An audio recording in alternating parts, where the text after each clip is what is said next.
How's it going, everybody? Welcome back to another race review, and tonight we are doing night number 2 of the Ollie's Bargain Outlet All-Star Circuit of Champions trip to East Bay in Tampa, Florida.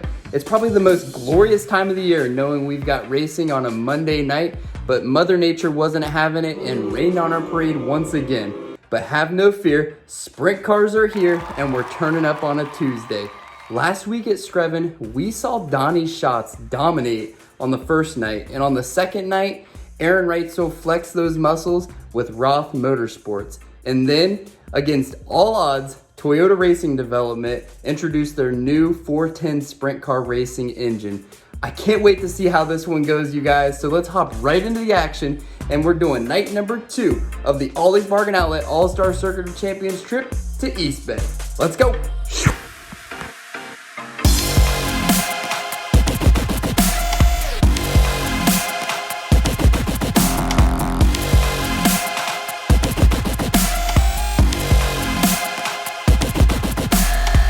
Welcome back, you guys. Tonight we are doing the final night of the Sugarland Shine Southern Tour at East Bay for the All-Star Circuit of Champions. This is going to be the 79th time that they visited East Bay, and tonight we had 36 cars visiting the track. The track record was set back in 2002 by Chad Kimenol with a time of 11.6. And the last time we were here last year, Kyle Larson took the victory on night 2, and Aaron Reitzel took the victory on night 1. So let's go ahead and get right into the action. Bevo's excited, and I know you are too. So we start off the night, as always, kicking it off with hot laps, and the track, as we kind of expected after the rain last night, was pretty slick and needed a couple sessions to get packed in, but was really going to widen out and was really looking good. The first group had Hunter Schurenberg with a 14.5, setting the quickest time. Kyle Reinhardt looked really fast too again tonight after putting his name on the map, and he's going to be chasing that Rookie of the Year honors with the All-Star Circuit of Champions this year. Then we went into the second group, and Carson Shore had a great weekend last week too at Screven, and Slide Job Bob had it hooked up tonight. And Smoke, after picking the win up in Arizona, was the fastest overall in that second group. And the track was really slick still, not really packed in. And so each group, the first and second, was able to do a couple different sessions of hot laps and get a few extra laps. Chris Windham actually showed up, and last year we all know he became the 7th driver to win the Triple Crown, and not too much wing experience, but had the wing on tonight in the 19 car. And then Justin Peck last week looked good too. We've got so many young guys and so many good cars that are going to be in the mix this year, not only for Rookie of the Year, but for the championship with the All-Stars. And Peck was really strong as well and looked really good at Screven too. Then we had group number 4, and everybody in this group looked good as well. The track was really coming in. Corey Eliason, Donnie Schatz, Cole Duncan, and Carson McCarl were all in this group. And towards the end of the hot lap session, Bradley Howard actually came to a stop on the track and got out, and his leg was on fire. So hopefully he's all good there. But overall, Donnie Schatz was fastest in the group, but not fastest overall in hot laps. Then we went into qualifying, and qualifying, as always for the All-Star Circuit of Champions, was separated into 4 different groups, and this is gonna just allow the drivers to race against each other all night long, which is where the All-Star Circuit of Champions format really shines. The first group had Kyle Reinhardt setting fast time at a 13 flat. Chris Myers from Caldwell, Ohio set a 13.1. And Steve Buckwalter actually got the invert, and he'll start on the pole of heat number 1 after qualifying 4th fastest in heat 1's group. Group number 2 had Bossman and Smoke. Tony Stewart setting 12.8 as we broke into the 12-second bracket in the group. And then Gio Scelzi got the heat race inversion and will start on the pole of heat race number 2 after qualifying 4th. Then we had group number 3 come out onto the track, and the track at this point was ripping. And this was the most competitive group I felt going into the heat race action. We had T-Mac, Terry McCarl, both the Madsen brothers, Brent Marks, Anthony Macri were all in this group. And Anthony Macri qualified 4th fastest overall and will start on the pole of heat race number 3 with a 13.007. And Ian Madsen in that 11 car, after having some engine troubles last week, the Mike McGee and Associates would go quick time with a 12.6. Then we had the final group number 4, come out onto the track, and Corey Eliason and the Rudine Racing number 26 was the fastest in this group and would go 12.9. Carson McCarl was 4th fastest and will start on the pole of heat race number 4. Overall for qualifying tonight, like I said, the track record was 11.6, and we got within 1 second of that with Ian Madsen going quick time at 12.6. Then we had Tony Stewart, Terry McCarl, the Steel City Outlaw Tim Schaefer debuting in that 72 Hector racing car for the first time in 2021, and then Corey Eliason going 5th fastest, and we were within 0.3 seconds of each other in the top 5. Heat race action goes like this: 8 laps, top 5 transfer, the fastest transfer, and the winner of the heat race would go to the dual dashes for the night. Steve Buckwalter would start on the pole of heat number 1 and would shoot out to the lead right off the bat. Hunter Schoenberg would slide up from 6th into a transfer spot after lap number 1. And then Kyle Reinhardt held on to a transfer spot to look good again and was the fastest transfer, so he'll go to the dash along with Steve Buckwalter from heat number 1. Heat number 2, Tyler Courtney and Gio Scelzi on the front row. Smoke would be the quickest in this group and needed to just finish within a transfer spot to go to the dash. Sunshine had it on cruise control for Clausen Marshall Racing, and then going into turn number 3 on the final lap, in front of Sunshine, Frank Neal would get upside down as something seemed to break going into turn number 3. And on the restart, Carson Short would slide in front of Big Daddy Chris Windham to get into 5th, but Chris Windham gets right back by him and will go on to the feature. Sunshine heads to the dash with Tony Stewart. Heat race number 3 would be a good one too, and Anthony Macri and Tim Schaefer would start on the front row, with Tim Schaefer taking the lead out of turn number 2.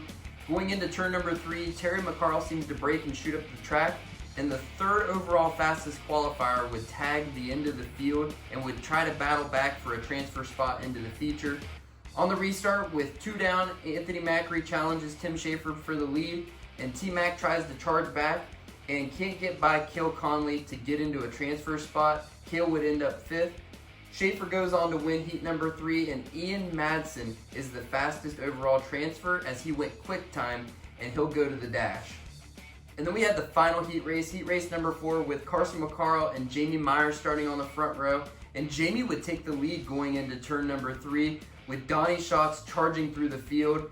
And then Carson McCarl would get sideways in front of Corey Eliason, Cole Duncan, and Scotty Thiel, and calamity would happen. Eliason would spin, he would actually stay in it, and Cole Duncan actually got airborne off of the rear end of Eliason, and he would stay in it, and they both would restart 3rd and 4th while McCarl went to the pits on the hook.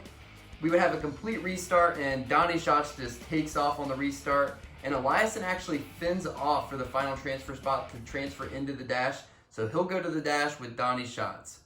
Dashes are set by a random draw after the heat races, with the fastest transfer and the winner of the heat race going to a random draw. The first dash will set the first 5 inside rows, the second dash will set the outside 5 rows, and they'll go 4 laps. Tony Stewart drew the pole for the first dash, and he actually slips to second, battling with Donnie Schatz, who was charging forward, while Ian Madsen, the quick timer for the night, seems to have all those motor issues behind him and legs the field, and he'll actually start on the pole. In dash number 2, we went 4 laps, and on the pole was Justin Peck, and to his outside was Corey Eliason after the crew thrashed after their incident in the final heat race and the short turnover time.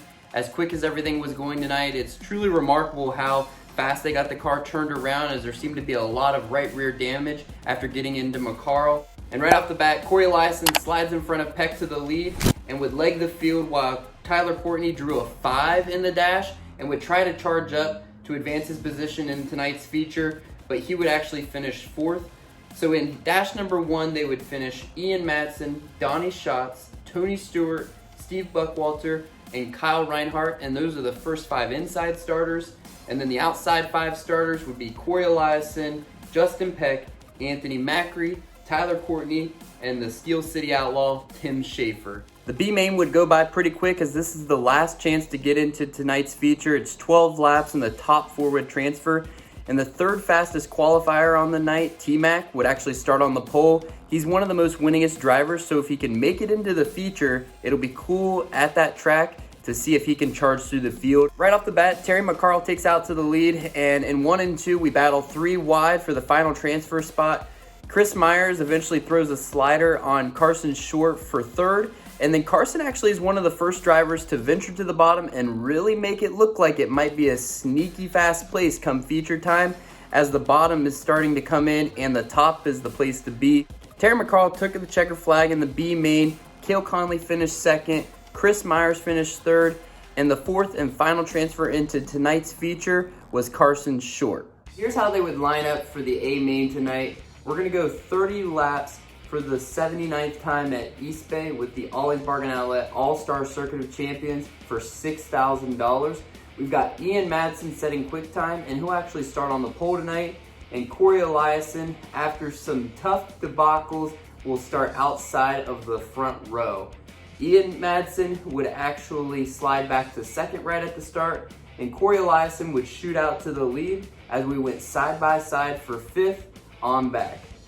Ian Madsen would slide back to fourth after Justin Peck, who's charging up through the field, slides in for a podium spot early on in the race. While Corey Eliason was stepping out in front of the field, Donnie Schatz and Justin Peck were battling each other, and Justin Peck would actually go to the bottom and get around Donnie Schatz as Donnie got tied up behind a lap car and decided to go to the top, and they split the lap car, and Justin Peck beats Donnie Schatz back to the line. The next lap, Corey Eliason's running way out in front, and right in front of him, Chris Windham, who's running 19th, gets sideways and collects Corey Eliason. He's got right front damage, and he goes into the work area, and after thrashing on the car after the heat race, getting to the dash, starting on the outside of the front row, he's back in the work area with some right front damage and will go to the rear. On the restart, we've got Justin Peck, Donnie Schatz, Ian Madsen, Anthony Macri, and Tyler Courtney. And if you remember, Justin Peck got the restart lead because he beat Donnie Schatz back to the line before Eliason brung out the caution. On the restart, East Bay was really starting to show a couple different racing lines with about 19 laps to go. And a few laps later, T-Mac running 16th is a single car spinner and brings out the second caution. Then on the restart, Justin Peck steps out and Ian Madsen and Donnie Schatz battle for second right behind him and try to keep up. Peck moved around a little bit, but Donnie's one of the best at chasing cars down. And Justin Peck moves to the bottom and Donnie Schatz crosses him over going down the backstretch, beats him to the bottom in 3 and 4, and slides in front of him to lead lap number 15, and we're halfway through the A main. As soon as this happened, Justin Peck, who had been in clean air most of the race, is now in dirty air and quickly within 2 laps falls back to 4th, and he's actually fending off Kerry Madsen, who had charged from 17th in the 101 up to 5th at this point, and we're just halfway home. With 13 laps to go, another caution comes out as an infield tire spins out onto the track and brings out the caution, and Kyle Reinhardt actually pulls into the work area, but then pushes back off and he'll go to the tail. On the restart, we've got Donnie Schatz, Ian Madsen, Tyler Courtney, Justin Peck, and the madman, Kerry Madsen from 17th to 5th. Quick note, Eliason at this point was up to 16th from the tail. On the restart, pretty much everybody settles in except the madman, Kerry Madsen, who charges through on the bottom and slides up in front of Tyler Courtney for 3rd place as Ian Madsen, his brother, steps out and Donnie Schatz heads to the lead. The Madsen brothers were really starting to catch Donnie with about 5 laps to go. They were ripping the top and Donnie was trying to move around in traffic.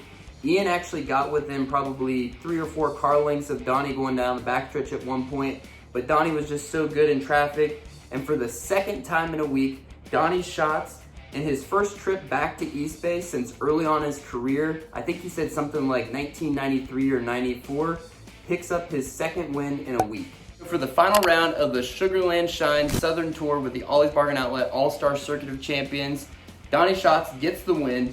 The McGee Motorsports number 11, after having some issues last week at Screven, Ian Madsen picks up 2nd place for them, and that's really good for this team going into the rest of their season.